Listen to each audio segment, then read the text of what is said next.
Good morning, everyone. Happy Wednesday, April Fool's Day, April 1st. No fooling. We're going to get a pretty serious forecast from Lydia here in just a moment. I want to get to that right away. But first, we want to remind you, of course, we're live on Facebook every weekday morning, so you can get your morning forecast and your morning news headlines. Stays on your feed throughout the day, though, so you can watch it whenever it works best for you, or, as always, listen to it as a podcast. Just go to inform.com/podcast and look for the Inform Minute. A very busy morning. We also have breaking news to tell you about a massive grain elevator fire in northern Minnesota. But first, we're going to start with weather because there's a lot going on. Oh my gosh. Okay, so we've got two different rounds moving in. I like to call it a 1-2 punch. We have one round today, tonight, lasting through tomorrow night, and the next round building its way in Friday night into Saturday, both of which can, of course, dump a lot of heavy, wet snow because they're Colorado lows and lead to impacts for Easter weekend. I've had tons of questions if I'm driving here on this day, and we just have to watch it as we go throughout today, tonight, and then again with the second round Friday into Saturday. So your scattered snow showers are crawling across South Dakota right now, crossing over the North Dakota-South Dakota line. Maybe a few initial flurries at the moment in places like Ellendale. We'll see scattered snow showers throughout the afternoon into the evening hours. Not everyone will see snow today. You won't see like a steady snow, meaning that once it starts snowing, it won't stop. I think we just have these scattered showery activity for today. Temps make it into the 30s, which means it's cold enough to snow, but warm enough for a little melting on impact. So roads might just get a little wet today.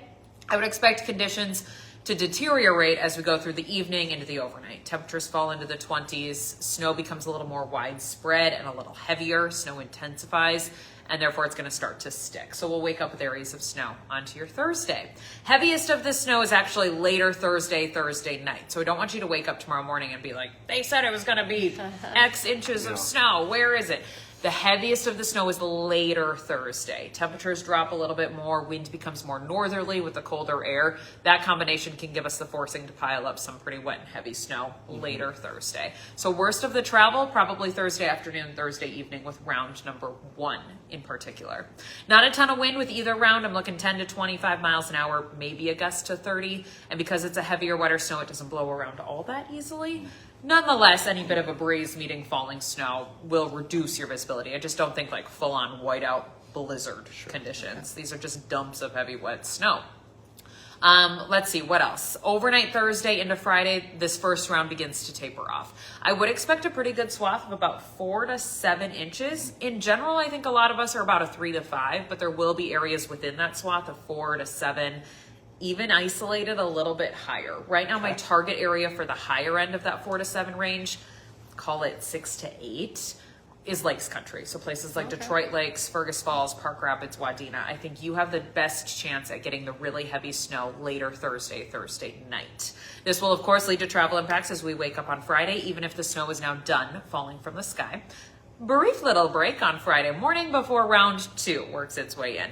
Right now, we don't have a snowfall forecast for round 2, although it has kind of backed its way out across North Dakota, meaning I think a lot of North Dakota sees heavy and wet snow Friday into Saturday. We don't have headlines for that round yet either. Round 1 has a winter weather advisory. Up north, you're not included in the winter weather advisory, but that doesn't mean you're snow free, just by the way.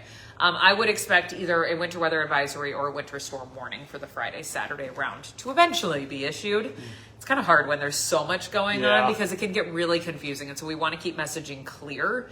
So right now there's no headlines for that Friday-Saturday one, but I would expect something to come up as we go into Easter weekend. Snow will taper off throughout Saturday from the west to the east. Saturday evening for a lot of us further off to the east, including the valley and the Minnesota side. Wind on Saturday, 15 to 25 out of the north. So a little bit more of a breeze to deal with, but again, not crazy windy. Not like we're having snow and gusting to 60 miles an hour. Not that type of situation, because we've already done that this winter. Let's see. Then Easter Sunday, this is all gone. Easter itself looks quieter, partly cloudy. So I think we do a little bit of melting with temperatures into the 30s, some good April sunshine. It's just chilly for your Easter dresses and your Easter egg hunts on Sunday. Wish it was warmer. Okay. 2 rounds, lots to keep track of, lots of moving parts. Snow will start today, but the worst of it actually comes later Thursday with round 1. I think that's an important note for anybody traveling or thinking about travel into Easter weekend. Okay, that's all. All right. Just that, nothing else. Lydia is keeping busy. Trying.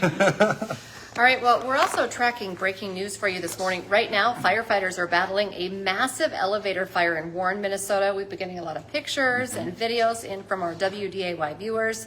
Of course, huge flames, a lot of smoke. If you were watching First News this morning, you did see some of that during our cut-ins as well here on GMA. Warren's about 30 miles northeast of Grand Forks. Our WDAY News crew says you could actually see smoke from up to 20 miles away. Wow. This is what we know right now. It is a CHS elevator. It's just south of town. Highway 75 is shut down through town right now. We've also learned that school is 2 hours late. Right now, there are no reports that anyone was hurt. Stick with the news leader, of course, for updates on this breaking story. Friends and family are grieving the loss of a father and young son in rural Becker County. The two were found dead in a home near Detroit Lakes after a welfare check on Monday. The Becker County Sheriff's Office has ruled the deaths of 45-year-old Gene Bartness and his 3-year-old son Colton as a murder-suicide. A few dozen people gathered to pay their respects yesterday and show support to the family. To remember Colton, friends and family were encouraged to wear Spider-Man clothes, which was his favorite superhero. Very sad story. Yeah. Your electricity bill could be going up. Xcel Energy customers in North Dakota will see their rates go up starting today. Overall rates will go up about 10%. Residential rates will go up 12.9%. More raises could be coming in the future. Also today, the last day that you can apply for that North Dakota primary residence tax credit. If you are a homeowner, you qualify. It'll save you $1,600. You can apply online at tax.nd.gov. This morning, a little bit of Iceland is coming to downtown Fargo. Solos officially opened its doors at 7 this morning.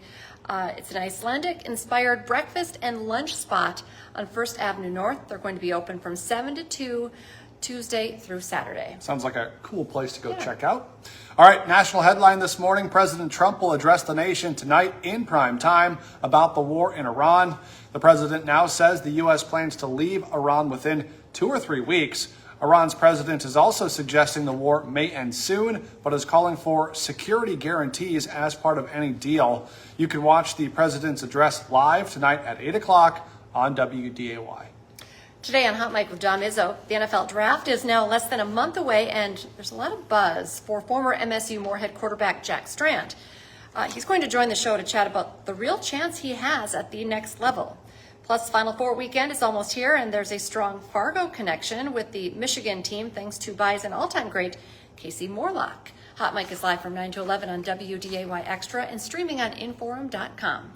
Don't forget, for just 99 cents a month for your first 3 months, get an all-access pass to our website, Inforum.com. Just go to Inforum.com/subscribe to get that deal. Join us for our next newscast. It's coming up at 11 this morning, and then we have you covered 4, 5, 6, 9, and 10 tonight. And we're back with First News tomorrow morning. We'll have live road reports from Ryan Longnecker tracking this spring snowstorm for you. So join us tomorrow morning from 5 to 7. Have a great day, everyone.